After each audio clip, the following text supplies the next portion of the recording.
सुख हे किती मिळवलं यावर नसतं, तर जे आहे त्यात किती आनंदी राहता येतं यावर असतं. ज्याला जे आहे त्याची किंमत कळते ना, त्यालाच खरं समाधान मिळतं. तर हाय, हॅलो, मी प्रियंका तुम्हा सगळ्यांचं पुन्हा एकदा स्वागत करते अजून एका नवीन ब्लॉगमध्ये. तर कसे आहात तुम्ही सगळे? मस्त ना? तर मस्तच राहा. आशा करते की तुम्ही खूप छान, मस्त आणि मजेतच असाल.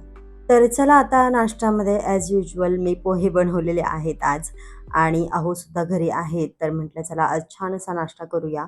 तर मी पहिला ढोकळा बनवायचा ट्राय केला होता बरं का.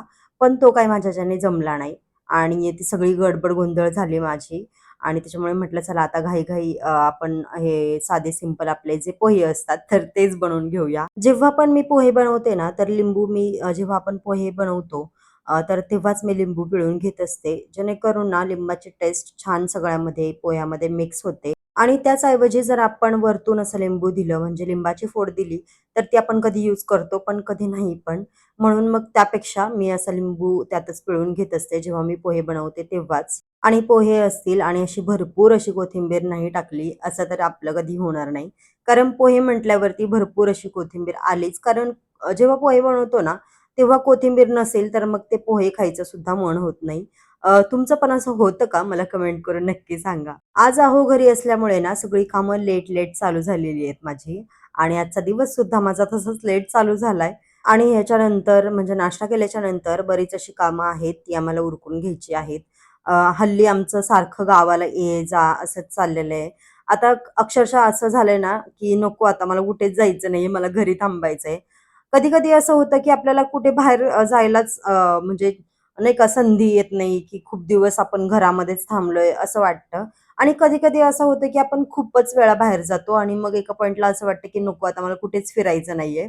मी अहोंकडे कंप्लेंट करायची, की तुम्ही मला कुठेच नेत नाही, कुठेच नेत नाही आणि आता हल्ली आमचं इतकं बाहेर फिरणं होतंय, इतकं ना, की मला कधी-कधी व्लॉग पण शूट करायला मिळत नाहीये किंवा रेकॉर्ड करायला मिळत नाहीये. जर तुम्ही नोटीस केलं असेल, तर हल्ली माझे थोडाफार म्हणजे एखादा ब्लॉग कमी येतोय आठवड्यातून. मी 3 ब्लॉग टाकतेच टाकते. पण आता तो पण त्यातला पण कमी झालाय असं होतंय माझ्याकडनं. आणि त्याच्यात ना आमचं गावी येणं-जाणं पण सारखं-सारखं चालू आहे. काही ना काही कामं वगैरे येतायत. त्याच्यामुळे ना ब्लॉग कंटिन्युअसली टाकता येत नाहीये मला, अपलोड करता येत नाहीये. आणि आय होप तुम्ही मला समजून घ्याल. आता कारण मुलांच्या सुट्ट्या वगैरे पण चालू आहेत, तर मुलांमध्ये सुद्धा थोडाफार टाईम आपला जातो किंवा बाहेर येणं-जाणं असतंच. आता सुट्टी आहे म्हटल्यावरती मला पण मम्मीकडे जायचं आहे, तर त्याची सुद्धा तयारी एकीकडे चालूच आहे. आणि काही लग्न आहेत, काही बऱ्याच अशा गोष्टी आहेत ना, ज्या मी तुम्हाला सांगू पण शकत नाही. आणि ह्याच्यामुळे ना माझे व्लॉग्स थोडेफार कमी झालेले आहेत यायचे, पण आय होप तुम्ही मला समजून घ्याल. आम्हाला दोघांनाही 90sची गाणी भरपूर आवडतात. त्यामुळे अहो घरी असले ना, की ही गाणी लागतातच लागतात. एक वेळेस मी तरी नाही लावणार, पण ते तर लावतातच आणि छान असा नाश्ता सुद्धा करतो आम्ही, जसं आत्ता केला. तर चला, आता नाश्ता वगैरे झाला होता माझा आणि मी इथे माझी कामं करायला चालू केली होती. आता आज कामं मला भरपूर आहेत किचनमध्ये. तुम्हाला मी जास्त किचनमध्येच दिसणार आहे ह्या ब्लॉगमध्ये. पण त्यासोबतच मी छान अशी रेसिपी सुद्धा तुमच्यासोबत शेअर करणार आहे. कोणती ती तुम्हाला पुढे सांगेनच. तर आता ह्या ज्या डाळी आहेत ना, तूर डाळ, मूग डाळ ह्या मी वेगवेगळ्या ठेवते.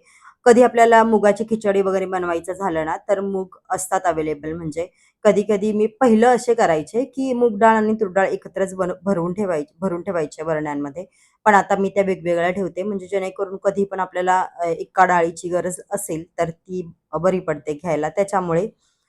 तर आता ह्या वेळे ना मी तूर डाळ अनपॉलिश्ड जी डाळ असते, तर ती भरली होती.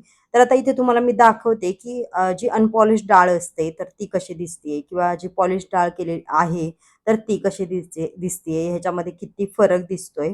शक्यतो मी प्रयत्न करते, की अनपॉलिश ज्या डाळी असतात, तर त्याच यूज करू. पण गेल्या वेळेस ना मला ही मिळालीच नव्हती, म्हणून मी ती भरली होती पॉलिश्डवाली. तर ह्या दोन्हींमध्ये बघा किती फरक आहे.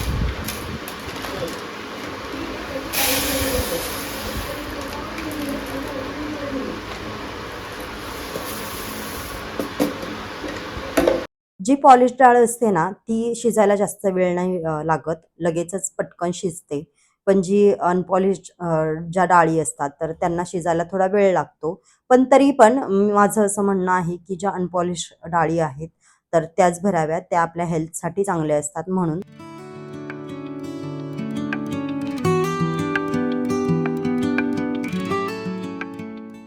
आता आता आमच्या घरामध्ये आज ही भेंडी बनणार आहे. आता हीच रेसिपी तुमच्यासोबत मी शेअर करणार आहे आणि किती वर्षांनंतर मी आज भेंडी बनवतीये ना, की मी तुम्हाला सांगू पण शकत नाही. कारण अहोंना भेंडी अजिबातच आवडत नाही. कोणत्याही प्रकारे मी भेंडी बनवा, पण त्यांना अजिबातच आवडत नाही. पण आता मी आज प्रयत्न करणार आहे, की थोडीफार वेगळी भेंडी बनवू. आता आजची ही रेसिपी आहे ना जी भेंडीची, ती मी फर्स्ट टाईम ट्राय करतीये. मी याच्या आधी कधीही ट्राय केली नाही. जसं मी तुम्हाला सांगितलंच, की आमच्या घरामध्ये खूप वर्षांनी भेंडी बनतीये. मला जी नॉर्मल टिपिकल आपली जी भेंडीची भाजी असते ना, तर ती खूप आवडते ज्वारीच्या भाकरीसोबत वगैरे. पण अहोंना आवडत नाही त्याच्यामुळे मी काही बनवत नाही. कारण एकटीसाठी काय बनवणार ना? आणि मला एकटीसाठी काय बनवायचं म्हटलं ना, एकदमच जीवावर येतं. तर म्हटलं चला आज ही रेसिपी ट्राय करून बघूया. जर अहोंना आवडलीच, तर मला ही भेंडी खाता येईल. आणि ती रेसिपी आज तुमच्यासोबत पण शेअर करणार आहे. आता मी पहिली टेस्ट करेन आणि मग तुम्हाला सांगेन की कशी झाली होती. मग नक्कीच तुम्ही ही ट्राय करू शकता रेसिपी. तर आता मी पहिलं ना भेंडी छान एकदम स्वच्छ धुवून घेतली होती आणि जेव्हा पण आपण भेंडी बनवतो तेव्हा धुवून झाल्याच्या नंतर छान एकदम कोरडी केली ना, तर ती अशी चिकट-चिकट नाही होत. अशी सुटसुटीत होते छान. तर म्हणून मी इथे ती छानपैकी धुवून घेतली होती आणि छान पुसून सुद्धा घेतली. थोडा वेळ आपण असं चाळणीमध्ये पाणी निथळायला ठेवलं तरीही चालते किंवा फॅनखाली टॉवेलवर टाकली तरी ती सुकून जाते आपोआप. पण मी इथे ती खास टॉवेलनी का पुसून घेतली कारण अहोंना अजिबात आवडत नाही. ती चिकट-चिकट भेंडी असते ती आणि जर ही पण काही चिकट झाली तर मग तर काही प्रश्नच उरला नाही माझा पुन्हा एकदा भेंडी बनवायचा, असं होईल. म्हणून मी पूर्णपणे काळजी घेऊन ही भेंडी बनवायला घेतली होती आणि एकीकडे माझं काम चालू होतं आणि एकीकडे अहोंचं काम चालू होतं. आता अहो घरी आहेत म्हटल्यावरती मला थोडीफार हेल्प होतेच. आता मी बऱ्याच दिवसापासून माझं जे दह्याचं भांडं होतं ना, तर ते आणून ठेवलं होतं. पण त्यामध्ये मात्र मी अजून एकदाही दही लावलेलं नाहीये. आता याच्या आधी सुद्धा मी दही लावण्याचा प्रयत्न केला होता म्हणजे 1-2 वर्षापूर्वी. पण तेव्हा त्या भांड्यामध्ये ना दही नीट जमत नव्हतं. पण आता यावेळी मी जे भांडं घेतलंय, तर त्याच्यामध्ये कदाचित दही जमू शकतं. म्हणून मी आज अहोंच्याच हाताने हे दही लावून घेणार आहे. म्हणजे जे पण काही होईल चांगलं-वाईट ते त्यांच्यावर ढकलता येईल ना म्हणून. तर चला आता इथे अहोंनी छानपैकी गरम केलं होतं दूध. थोडंसं कोमट करून घेतलं होतं. गरम असं नाही म्हणता येणार. थोडंसं असं कोमट करून घेतलं होतं. कारण दह्यासाठी थोडंसं कोमट दूध असणं गरजेचं आहे म्हणून. त्यामध्ये मी जे आपलं मिल्क मिस्टचं दही आहे, तर ते याच्यामध्ये टाकत होते. कारण ते दही थोडंसं घट्ट असतं आणि टेस्टला सुद्धा छान लागतं. मला आवडतं पर्सनली म्हणून मी ते दही इथे यूज करतीये. तुम्ही तुमचं घरातलं सुद्धा दही यूज करू शकता. आता हे मला काही सांगायची गरज नव्हती, पण तरीही मी आता हे पहिल्यांदाच ट्राय करतीये. म्हणून मी तुम्हाला सांगतेय, की मी ह्याच्यामध्ये काय-काय यूज केलंय. 3 चमचे दही घेतलेत. छान घट्ट दही होतं. 3 चमचे दही घेतलेत. एवढं बाउल भरून मी दूध घेतलं होतं, थोडंसं कोमट. ते छानपैकी असं विसळायचं, म्हणजे जेणेकरून ज्या दह्याच्या गुठळ्या आहेत, तर त्या छान मोडून जातील आणि दही आणि दूध जे काय आहे ते छानपैकी मिक्स होईल. आता अहोंना दही लावायला तर सांगितलेलं आहे, पण आता हे चांगलं होईल, नाही होईल हे मला पण माहिती नाहीये. आता जे काही होईल त्याचं खापर अहोंवरती मात्र नक्की फुटणार आहे. आता ते नंतर मी तुम्हाला दाखवेन, कारण आता हे 1 दिवस आपल्याला ठेवावं लागतं म्हणून. आता हे भांड्यामध्ये ठेवून दिले आणि साईडला ठेवून दिलं. आता माझी ही जी भेंडीची रेसिपी आहे ना, तर ही भेंडी मी अशी चिरून घेतली होती. त्यावरती हळद, मीठ, लाल तिखट, थोडीशी धना पावडर, गरम मसाला हे सगळं टाकून घेतलंय आणि थोडंसं बेसन पीठ आणि असं सगळं मिक्स करून घ्यायचं. म्हणजे ना भेंडी सगळी कोट झाली पाहिजे या सगळ्या मसाल्यांनी असं.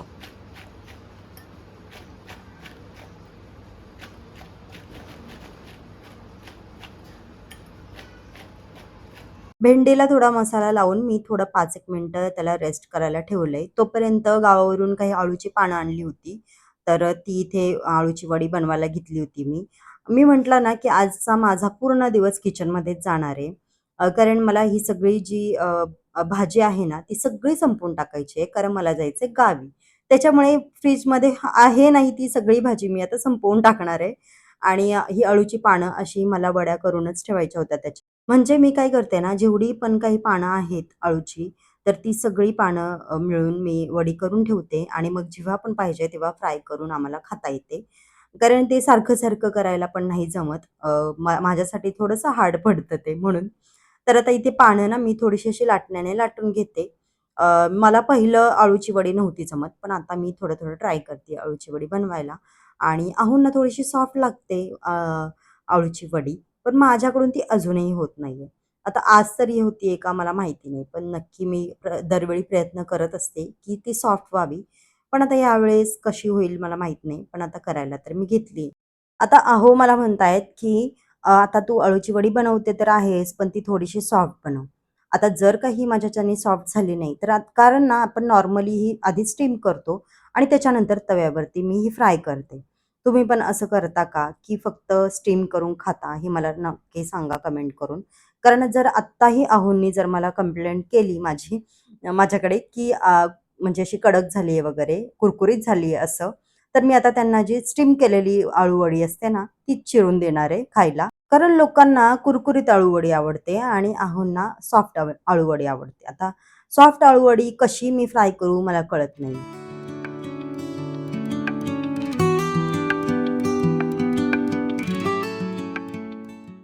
आता हे जे मी जेवण बनवते ना आता आज दुपारी, तर ते मी दोन्ही टाईमाचं बनवतीये कारण संध्याकाळी आम्हाला थोडं शॉपिंगला बाहेर जायचंय. आता बऱ्याच दिवसांनी मी शॉपिंगला जाणार आहे, असं तुम्हाला वाटत असेल, पण असं नाहीये. मी खूप कमी वेळा दाखवते, की मी शॉपिंगला चालली कारण जर तुम्हाला दाखवलं ना मी किती शॉपिंग करते, तर तुम्ही पण मला कमेंटमध्ये बोलाल, "बाई किती करते शॉपिंग तू?" तर चला असो, आता इथे माझ्या ह्या अळूच्या वड्या तयार झाल्या होत्या. मला अळूच्या वड्या बनवायचं म्हटलं ना, खूपच मोठं काम केल्यासारखं मला असं वाटतं. आता ह्या दोन्ही अळूच्या वड्या ज्या आहेत, त्या मी रेडी केल्या होत्या आणि इथे स्टीम करायला ठेवल्या होत्या. काय करताय?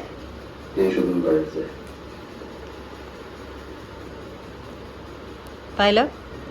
मला तिकडे कामाला लावलंय है ना आणि स्वतः एवढे आरामात बसले आहेत.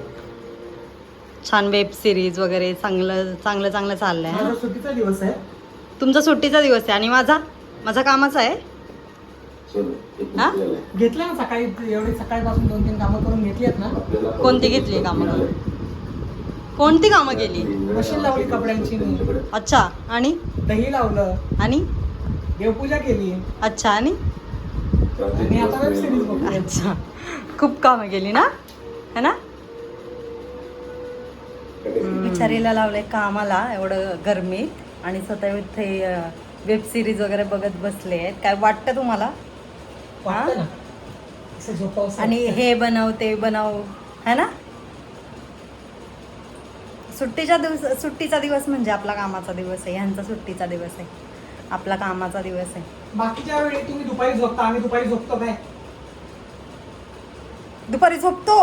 मग काय करतो? कोण झोपतो दुपारी? ऍटलीस्ट 1 तास झोपते तू. आम्हाला झोपायला मिळतं का बाकीच्या वेळी? 1 तास झोपते दुपारी मी. ते बघायला असतात मला 1 तास मी झोपते दुपारी. ते कांदे आणलेत ते भरून ठेवायचे.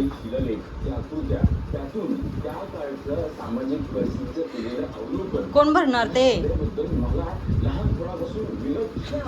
आता हे सगळं तुम्हाला दिसतंय ना, तर हे सगळं आम्हाला ठेवायचं आहे भरून. तर चला ही भेंडी मी जी मॅरिनेट करून ठेवली होती त्याची रेसिपी तुमच्यासोबत पटापट अशी शेअर करते आणि मग मी माझ्या कामाला लागते. आता व्हिडिओमध्ये जो तुम्हाला ठाक-ठूक आवाज येत होता ना, ते बाजूला काहीतरी बिल्डिंगमध्ये काम चालू आहे त्यामुळे बरं का. तर आता इथे मी ही भाजी करायला घेतली आहे. तर कढई तापवून घेतली ऑब्व्हियसली. त्याच्यामध्ये तेल टाकून घेतलेलं आहे थोडंसं आणि मग जी मॅरिनेट केलेली भेंडी होती तर ती टाकून घेतली आहे. थोडीशी अशी शिजवून घ्यायची, जास्त नाही. आणि त्यानंतर त्याच बाउलमध्ये मी इथे दही काढून घेतलेलं आहे 2-3 चमचे. आता त्या दह्यामध्ये मी टाकते थोडंसं लाल तिखट, हळद, थोडासा गरम मसाला, थोडीशी कांदा लसूण मसाला आणि धना पावडर हे सगळं टाकून मी म्हणजे मिक्स करून घेतलेलं आहे. तर आता हे जे बॅटर आहे ना, ते थोडंसं असं पातळ झालं पाहिजे. म्हणजे त्याच्या गुठळ्या ज्या असतात ना, तर त्या सगळ्या मोडल्या गेल्या पाहिजेत. म्हणून मी इथे थोडं-थोडं पाणी मिक्स करत हे सगळं मिक्स करून घेतलेलं आहे.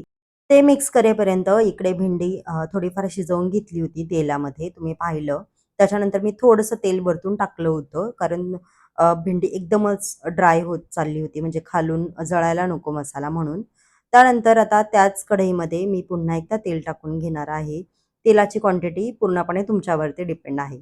तर आता इथे मी कांदा चिरून घेतला होता, तर तो याच्यामध्ये टाकलेला आहे. कांदा बारीक एकदम चिरून घ्यायचा. असा छान गोल्डन ब्राउन झाला पाहिजे असा. आणि छान तेलामध्ये परतून घ्यायचा. आणि त्यानंतर 1 चमचा मी इथे आलं लसणाची पेस्ट घालते आणि ते सुद्धा इथे छान फ्राय करून घेते, म्हणजे मिक्स करून घेते. त्यानंतर याच्यामध्ये टोमॅटो प्युरी केली होती मी बारीक, तर ती ह्याच्यामध्ये टाकून घेतली आहे. तुम्ही टोमॅटो बारीक, एकदम बारीक जो चिरून घेतात ना, तसा टाकला तरी चालेल. मला ह्याच्यामध्ये पेस्ट टाकायची होती म्हणून मी टाकलेली आहे. तर हे जे आपण बॅटर तयार केलं होतं दह्याचं, तर ते पण मी याच्यामध्ये टाकून घेतलंय आणि त्यानंतर थोडीशी वाफ येऊन द्यायची. आता तोपर्यंत माझी इकडे अळूवडी शिजवून गेली होती बरं का. आता म्हटलं चला चेक करूया, तर ती खरंच शिजली होती. आणि आता तोपर्यंत इकडे पुन्हा एकदा मी हा मसाला फ्राय करून घेतला होता. आता हे बघा, असं त्याला थोडंसं असं बाजूने तेल सुटलं पाहिजे. दह्याला आपोआपच तेल सुटतं, त्यामुळे तेल जास्त टाकायची काही गरज नाहीये. आणि ह्या ज्या फ्राय केलेल्या भेंड्या होत्या ना, त्या ह्याच्यामध्ये मिक्स करायच्या. आणि त्यानंतर ऑब्व्हियसली चवीनुसार मीठ. मीठ टाकून झाल्याच्या नंतर असं थोडंसं हलक्या हाताने ह्या भेंड्या ज्या आहेत ना, त्या मिक्स करायच्या मसाल्यामध्ये. जेणेकरून भेंड्या अशा तुटल्या वगैरे नाही पाहिजेत, कारण ऑलरेडी आपण त्या शिजवून घेतलेल्या आहेत थोड्याशा. त्यानंतर थोडंसं पाणी टाकून थोडं पुन्हा एकदा वाफवून घ्यायचं आणि झाला आपला हा भेंडी मसाला तयार. आणि खरंच आजची ही रेसिपी बघून ना मला असं वाटतंय, की मी खरंच असं शेफ वगैरे व्हायला पाहिजे होतं का? आता हे बघायला तरी छानच दिसतंय बरं का. मी खाऊन बघेन आणि त्याच्यानंतर तुम्हाला टेस्ट करून सांगेन, की हा भेंडी मसाला नक्की कसा झाला होता. आपलं दिवसभरातच काम आहे, पण बाहेर काम करणं सेफ नाहीये. त्यामुळे मी विचार केला, की आता मस्तपैकी जेवलोय आणि मस्तपैकी ताणून आता झोप काढेन. पण तितक्यात इतकं छान ढग भरून आले होते ना, इतकं छान आभाळ भरलेलं आणि इतकं मस्त वातावरण झालं होतं ना, तुम्हाला इथे बाहेर दिसत असेल आणि अचानक पाऊस यायला चालू झाला होता.